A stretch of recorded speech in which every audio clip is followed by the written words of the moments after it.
back. I'll do your front.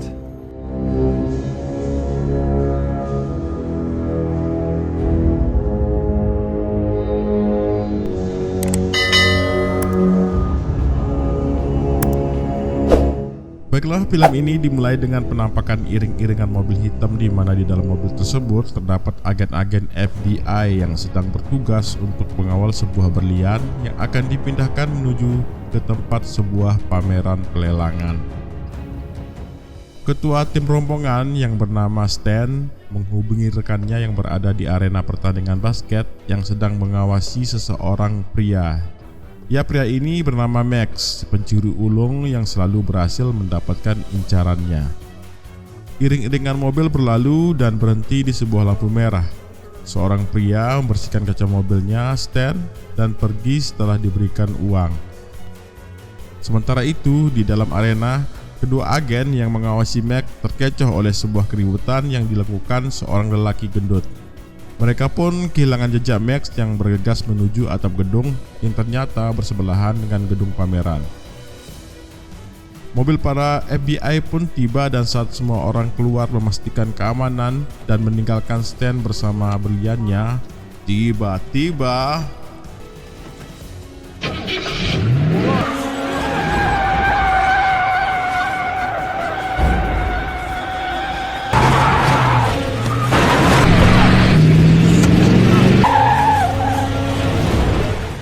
mobil itu pun dibajak oleh Max dan berjalan di bawah kendalinya Max. Stan pun digiring ke sebuah garasi.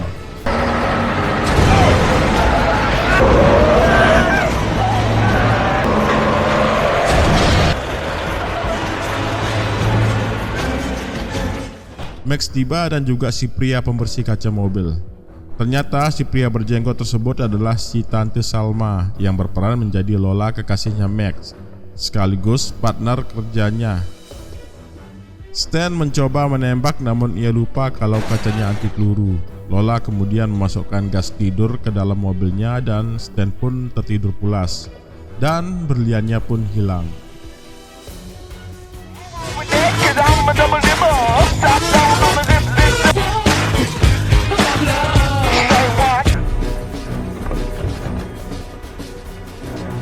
You alright?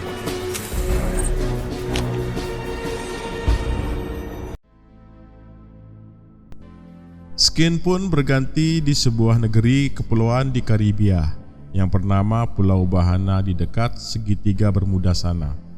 Terlihat sepasang pencuri kawakan yang memutuskan pensiun sedang menikmati liburannya.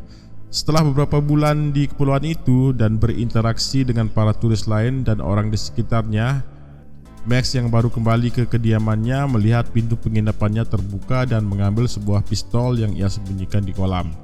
Ia pun masuk dan menodongkan senjata ke seseorang yang ternyata si agen FBI, si Stan yang tengah menikmati cemilan dan whisky termahalnya You better Max. shoot an FBI agent. Max pun menanyakan maksud kedatangan si agen. Stan pun mengatakan ke Max yang telah insaf bahwa ia masih curiga kalau pasangan ini tidak benar-benar pensiun dari pekerjaannya. Sambil menyerahkan sebuah brosur tentang kedatangan sebuah kapal yang akan berlabuh di pulau itu, di mana kapal tersebut membawa sebuah berlian yang dipamerkan di sana. Stan pun memancing Max dan mengatakan bahwa berlian itu adalah berliannya Napoleon Bonaparte, pahlawan Prancis yang sering muncul di pelajaran sejarah zaman dulu. Si Stan pun bilang juga bahwa cuma berlian itulah yang belum kalian curi. Max pun menyuruh Stan pergi membawa penyadapnya dan mengatakan bahwa ia telah pensiun. Lola pun kembali dan Max memberitahu kedatangan Stan sambil menunjukkan brosur itu pada Lola. Max pun mencoba menyuap agen Stan dengan menyewakan kamar VIP dan mengirimkan tukang pijat untuk Stan dan mengundangnya makan malam bersama. I'll do your back. I'll do your front. Saat acara makan malam berlangsung, Max melihat seorang polisi wanita yang bernama Sophie mencoba menemui penguasa dunia kriminal di kepulauan itu. Max pun menemui Sophie dan melaporkan bahwa si agen Stan membawa pistol di pinggangnya. Stan yang sedang asik berdansa dengan Lola pun ditangkap oleh Sophie. Disitulah awal mula mereka mulai bekerja sama. Besoknya, Max mencoba menyelidiki kapal pesiar yang telah tiba membawa berlian yang dipamerkan itu. Si agen juga datang dan berdiri di samping Max mengatakan bahwa ia tak akan mungkin bisa mendapatkan berlian itu. Max pun berlalu meninggalkan si agen Stan.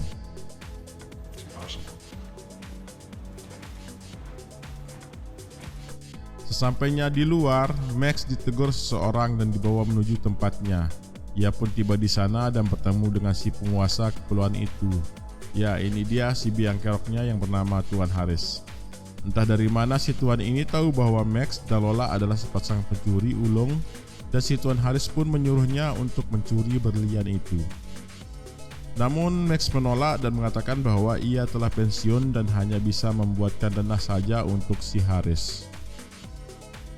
Malamnya Lola bangun dan tidak menemukan Max di ranjangnya. Max ternyata menuju kapal pesiar menyamar jadi cleaning service di sana dan berhasil memfoto cetak hijau denah kapal pesiar itu. Stan dan Sophie yang sedang berada di kapal sedang mengawasi mendengar alarm peringatan. Mereka pun bergerak menyelidiki dan Sophie mendapatkan si cleaning service, akan tetapi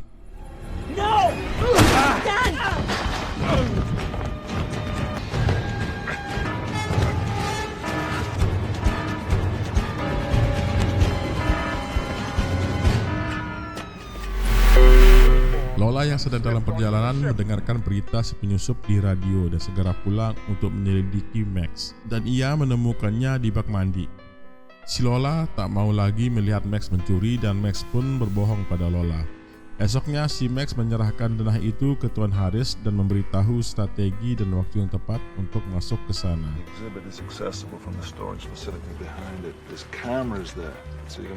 Di malam harinya, Max mengundang Stan dan si Sophie untuk makan malam bersama.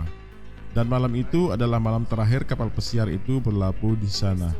Stan dan Sophie pun hadir dengan harapan bisa menangkap si Max. Iseng-iseng si Max mengajak mereka untuk diving malam-malam ke sebuah bangkai kapal dan mereka pun menyetujuinya. Di dalam lautan datang seorang pria dan menyamar menjadi Max. Kemudian Max asli langsung menuju ke kapal pesiar itu. Max pun menyusup masuk melalui sebuah ventilasi udara. Di sana ia memutuskan sebuah kabel merah dan ia pun masuk dan memasang sebuah alat peledak.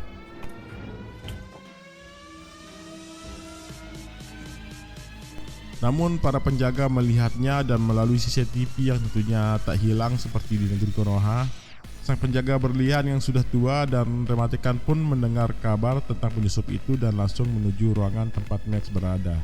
Para penjaga pun tiba dan kemudian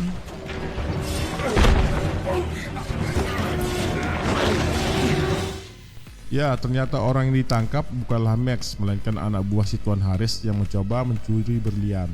Lalu di manakah si Max berada? Si Max ternyata masih berada di dalam ventilasi tepat di atas berlian yang dipamerkan. Saat mencoba mengambil berlian dengan alat yang ia gunakan, Stan menanyakan posisi Max dan ia pun menjawab kalau ia berada di dalam bangkai kapal. Si Lola yang berada di belakang Max palsu pun curiga dan ia segera menghampiri si Max palsu. Inside the ship.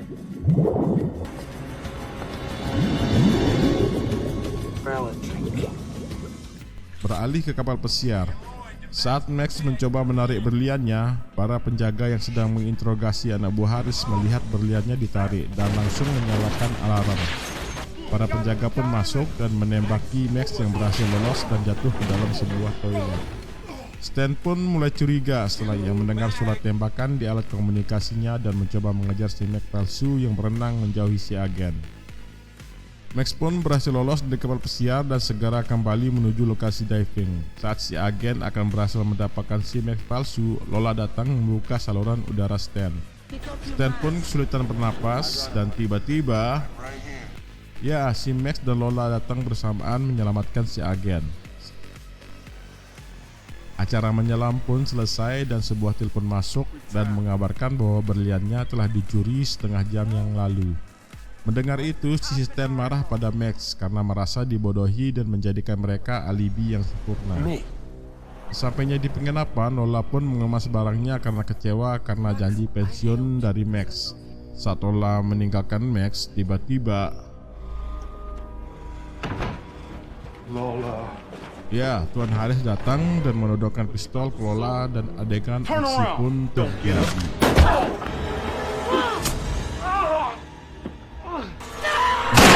pun berhasil dilumpuhkan oleh Sophie dan Stan. Saat polisi menanyakan kejadiannya, si Max bilang ke polisi bahwa si Harris ingin menghilangkan jejak dan mencoba menjebak Max dan Lola. Namun Stan sama sekali tak percaya akan ucapan si Max. Lola pun pergi meninggalkan Max sendirian.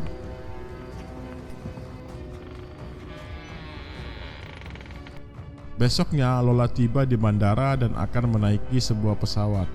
Max datang dan meminta maaf, mengatakan bahwa Lola lah berlian yang paling berharga dalam hidupnya Max. Ia pun melamar Lola dan memberikan sebuah cincin berlian yang pertama kali Max dapatkan dengan membelinya. Lola pun luluh dan membatalkan kepergiannya. Saat di sebuah kafe, Stan datang dan memberitahu Max bahwa berlian itu ada di tangannya dan ia mengetahui lokasi tempat Max menyembunyikannya. Stan pun tertawa atas keberhasilannya mengelabui si pencuri ulung Max. Stan pun kemudian menuju bandara menggunakan limosin meninggalkan Max yang kalah. Akan tetapi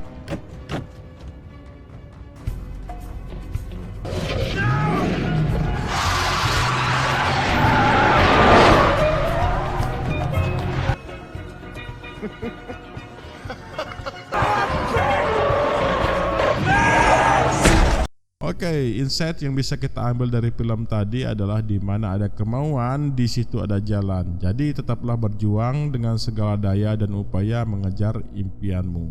Seperti perjuangan saya menjadi YouTuber nomor 1 sekecamatan. Terima kasih sudah menonton dan stay di channel terkece ini. Jangan lupa share, subscribe-nya, dan jika ada yang ingin ditanyakan silahkan ketik di kolom komentar. Di sini saya John Lee, si pengacara, bapak 3 anak, mewakili direksi yang bertugas mengucapkan terima kasih dan sampai jumpa lagi di konten-konten menarik berikutnya. Wassalamualaikum warahmatullahi wabarakatuh dan